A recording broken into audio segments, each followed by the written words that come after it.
Education is constantly evolving. Staying informed about emerging trends is crucial for school administrators, teachers, students, parents, and communities. Welcome to Learning Forever, hosted by Dr. Sue Lang, President of NewsBank's K-12 division. Dr. Lang engages with national leaders to discuss the pressing issues facing education today. Learning Forever is brought to you by NewsBank, a global news and information provider to schools, libraries, and research institutions worldwide. In this episode, Dr. Lang discusses breaking down the civics silo, integrating civics into the broader curriculum.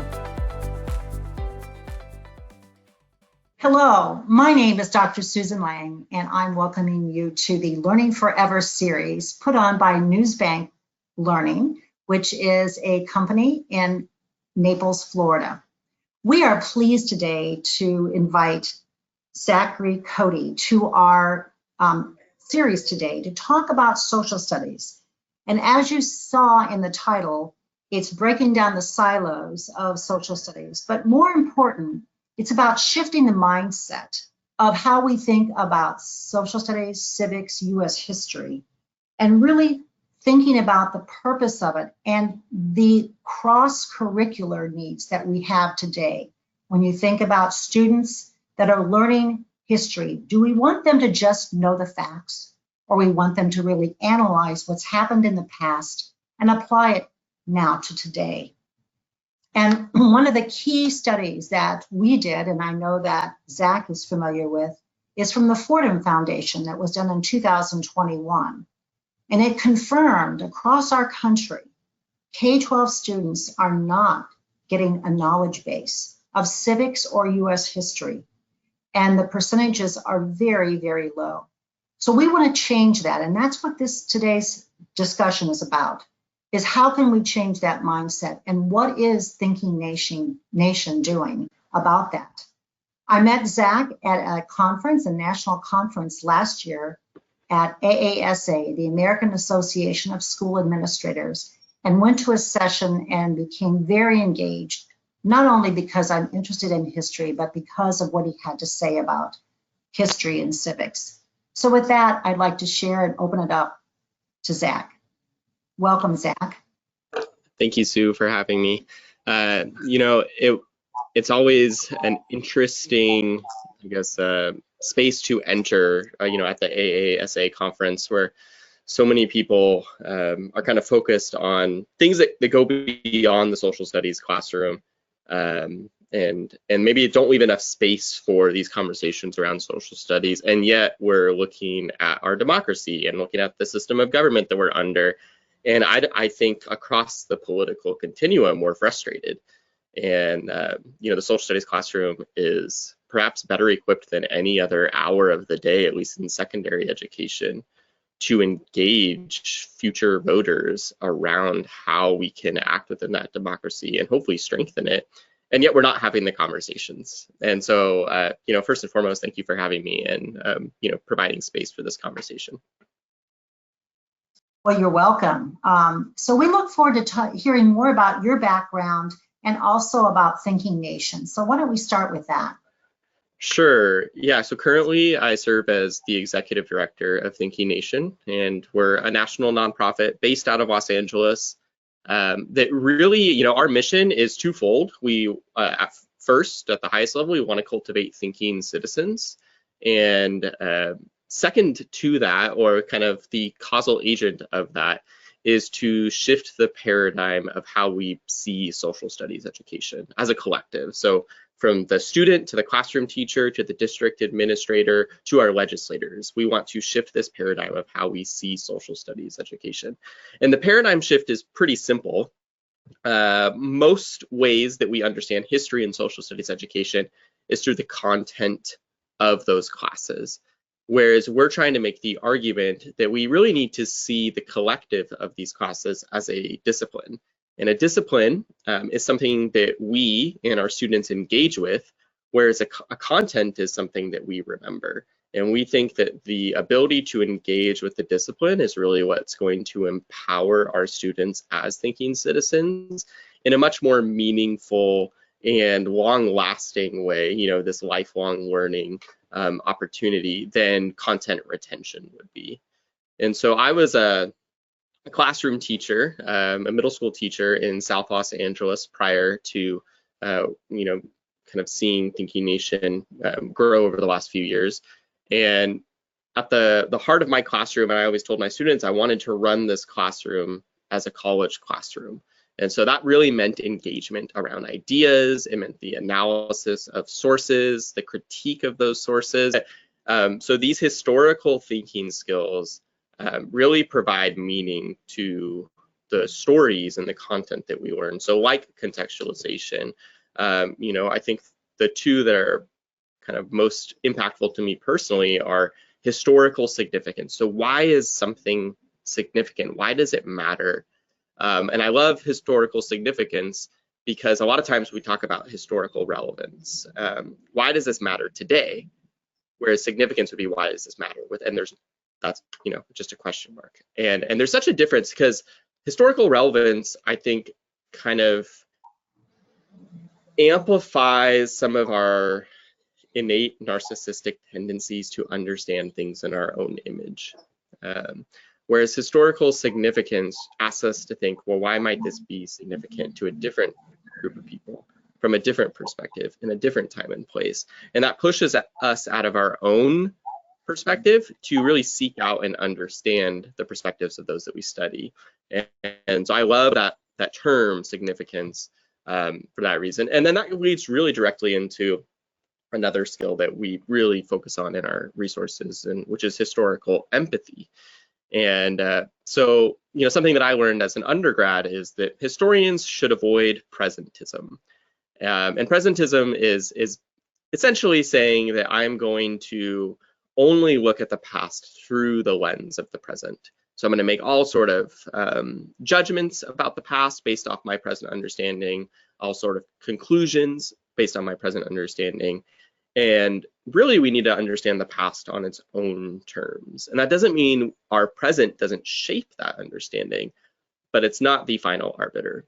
And so giving students that ability to navigate the past, not for, only some present use, but really to understand people from a time and place not like our own, is one of these ways that we can empower them as citizens today in neighborhoods where people are not from a background of their own or a perspective of their own.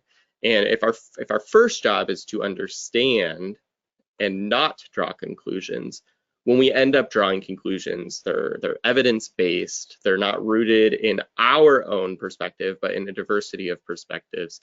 And it really just, kind of simply, it makes us better people. And there's just such rich opportunities to cultivate those skills in students in social studies classrooms because the content is so filled with a diversity of the past. And yet, if we only focus on the content of the past, we miss out on enriching our students in that way. And that's really where we want to focus, is make sure that students don't see things as this binary or stories of dead people as we often hear, but they really see value in the analysis and the understanding, which breeds this empathy that is really empowering and impactful, I think, to us as citizens. So well said, especially understanding the past and understanding where we've come, and the changes today are evident, but still understanding that trail and what happened. And we don't apply necessarily those things today, but we understand where it came from. And I love the words significance and empathy with history. So knowing that and sharing what you just shared, Zach, how do we do that in the classrooms today? What needs to be done? What's different? Sure. So I think that goes back to the title of our talk, is the breaking down of silos. And so if we go back to kind of the original aim that I said about shifting the paradigm from a content to a discipline, one thing that we've done collectively across the country is we've essentially siloed the different components of social studies. So, I am a world history teacher, or I am a US history teacher. I teach ancient civilizations. I teach United States government. And so when we see our identity into the content that we teach as teachers, our students also create these silos of their own understanding. But in reality, all of those different content areas are underneath a disciplinary umbrella.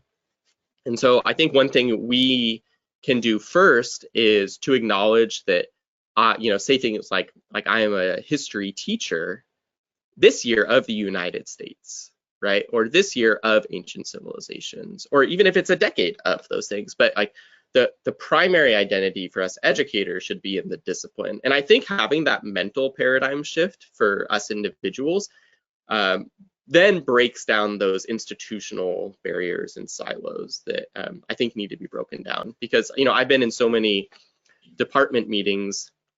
Let's say there's a middle school world history teacher and a high school US history teacher, and they can really ask each other two questions if they have a content mindset. And it's, what are you teaching and how is it going? And yet they don't have a language, this disciplinary language, to have a robust conversation around student growth, around the discipline, around these analytical attributes of our discipline. Now, if we're both teachers of history, or we can broaden that out to social studies, and the content is just what's different. Now we can ask questions. Well, how are your students demonstrating historical empathy in your class? How are your students understanding causation or change over time in your class? And these skills, these dispositions, transcend the individual content areas that we teach. And if we can first give teachers just a common language, regardless of the content within the discipline that they teach, we're going to promote, I think, healthier vertical alignment across the classrooms, as well as interdisciplinary collaboration. So, yes, these are historical thinking skills, but there's many tangential skills to them that transcend history. And so that really equips. And Fordham did another study, it was actually in late 2021 as well, around literacy in elementary schools and literacy in elementary education. And the single most determining factor of literacy growth was a strong social studies program, even more than doubling down on a literacy class. And so there's clearly something there, but we need to just equip our teachers to have that common language around what it is we do. And that's really what's going to breed both the vertical collaboration across grade levels and then also the interdisciplinary collaboration. And then the second component is we have to have a common language for what success looks like. And this is where Thinking Nation, we really pour a lot of our efforts into, is how do we measure success in the discipline? Because too often, the primary measurement of success has been a student's ability to retell the teacher what the teacher told them earlier, right? And we've gotten really creative about how we do it. We have these beautiful dioramas, these art pieces, these presentations. But if you kind of distill all these, quote unquote, authentic assessments down to what it is we're measuring the student's ability to either retell us what we told them or retell us what the textbook told them. And that's still not the discipline, right? That's and it's not empowering. So how do I measure a student's success around causation or continuity and change over time or contextualization? How do I measure their ability to evaluate evidence? How do I measure their growth in, holding historical empathy? And so what we want to do is we want to give districts a common language for success around the discipline. I heard it at a math conference once. The speaker said, it's important that we recognize that we always value whatever it is we evaluate, or we evaluate whatever it is we value. And so if we're only evaluating our students' content knowledge, we're basically sending them a message. I only care about your ability to retell me information.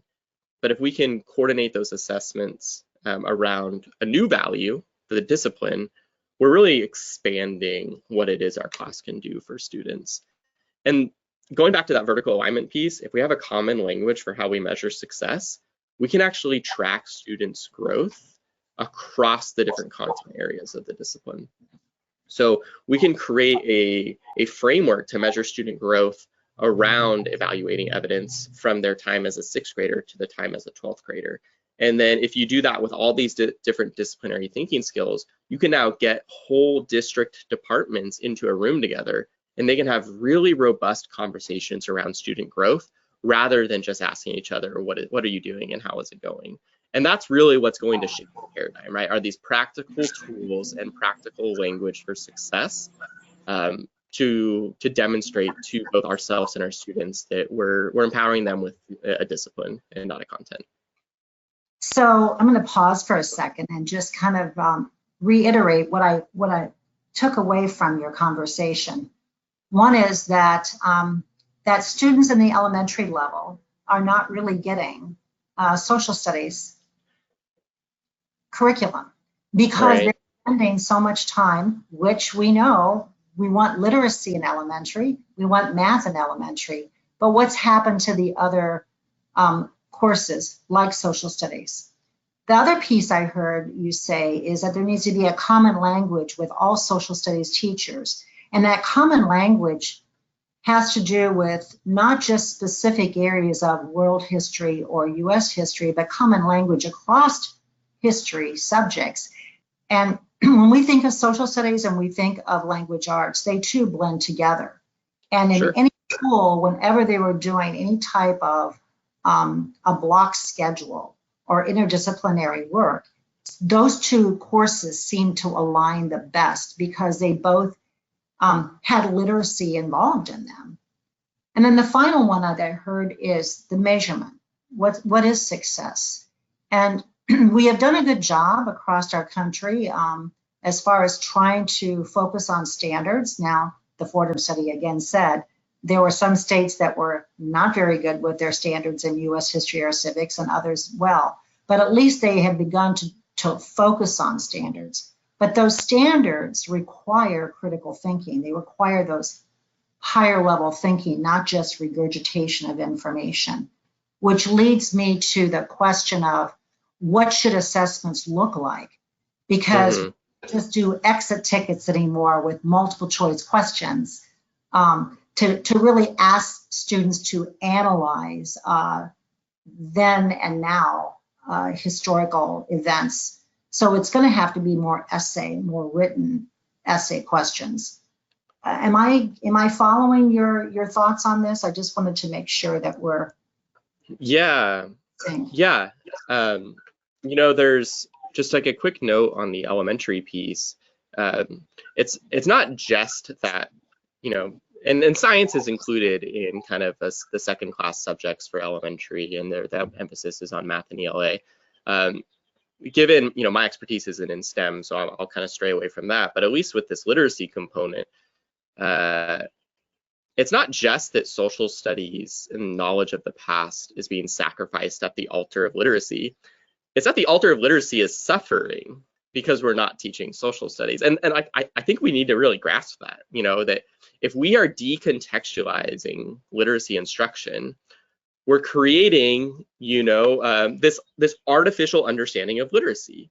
And social studies is really what breathes life into literacy, right? Having that contextual knowledge, having that background knowledge is, you know, and that's the Fordham Institute's argument, is having those things that only social studies can provide is actually going to better equip your literacy goals. And so, you know, I hope superintendents and other district leaders read that and see that and make the shifts, because it's not just, you know, sacrificing good stories because we don't have time, we got to teach students how to read, but it's those stories equip our students in their reading, and I think that's really important. It goes back to that thinking, Zach, that you just talked about, thinking of it as a course, a discipline, versus using social studies as your literacy content for teaching, you know, for understanding the skills in literacy. And I'll just, you know, one last thing is Thinking Nation commissioned a white paper around the state of social studies education. And you can go to our website, thinkingnation.org, and see that, and you can download the white paper. And the state is not healthy, which makes that, like, democracy is not healthy right now. And you know, I think it was Reagan who said that democracy is only a generation away from failing. And so we have to be persistent, we have to be consistent. And I think we just really need to take to heart that, we're a country that believes in public education. We believe in supporting all students, regardless of background or socioeconomic status. And so let's rethink, at least in my domain, this hour of the day or more that can really empower students in a way that's going to contribute to the health of where we live. And I hope that that's, we just continue to ask questions around how we can do that effectively. And not only have students have that knowledge base, but to be able to be productive citizens in our country with a different mindset as far as understanding social studies. Well, this has been a great series. Thank you so much for your time. Thank Thinking Nation, and hope to see you at next year's conference. Yeah, thank you so much, Sue. For more than 50 years, NewsBank has provided schools around the world with research and classroom products like Access World News, America's historical newspapers, and now NewsBank Learning U.S. History to help students build critical thinking and information literacy skills. Contact us to learn more.